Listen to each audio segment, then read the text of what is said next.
नमस्कार. आता आम्ही चाललेलो आहोत खाडीच्या पाड्यामध्ये. अर्नाळ्याचा हा खाडीचा पाडा आणि इथे खास करून आदिवासी बांधव राहतात आणि गेले 4-5 दिवस सुरुवातीला मुसळधार पाऊस आणि ही वस्ती जवळपास पाण्याखाली गेलेली आहे. आणि आम्हाला मिळालेली माहिती म्हणजे अगदी सरपंच आहेत आणि ग्रामपंचायतचे सदस्य आहेत. आणि ही जी डिंगी दिसते तुम्हाला तर वसई विरार महानगरपालिकेकडून आलेले आहे, म्हणजे अग्निशमन दलासोबत आणि काही गरोदर महिला आहेत. आणि गरोदर महिलांसोबत काही नागरिक आहेत.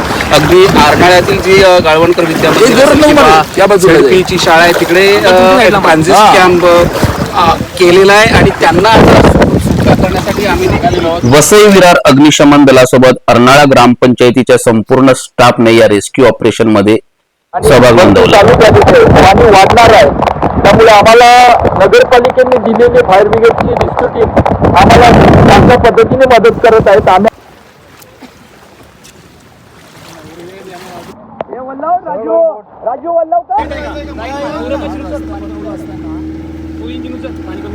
सुरुवातीला या सर्च ऑपरेशन मध्ये या आपत्तीत किती जण बाधित असावे याचा आढावा घेण्यात आला.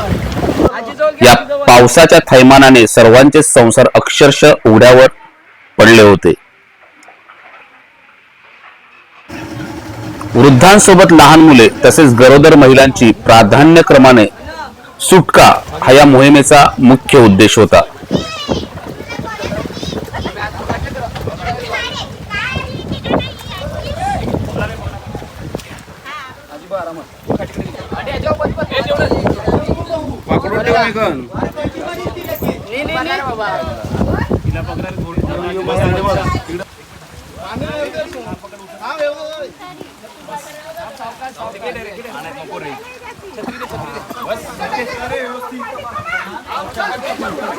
या बाधितांची व्यवस्था जिल्हा परिषदेच्या शाळेत करण्यात आल्याची माहिती अर्नाळा ग्रामपंचायतीचे ग्रामसेवक यांनी दिली. पुढील दिवसात आता यांना आपण सध्या तरी सुभाषलेन शाळा ही रिकामी आहे, ती सगळी रिकामी केलेली आहे आणि बाकी जेवणाचं वगैरे सगळे आमच्या माध्यमातून आम्ही त्यांना केलेलं आहे. अजून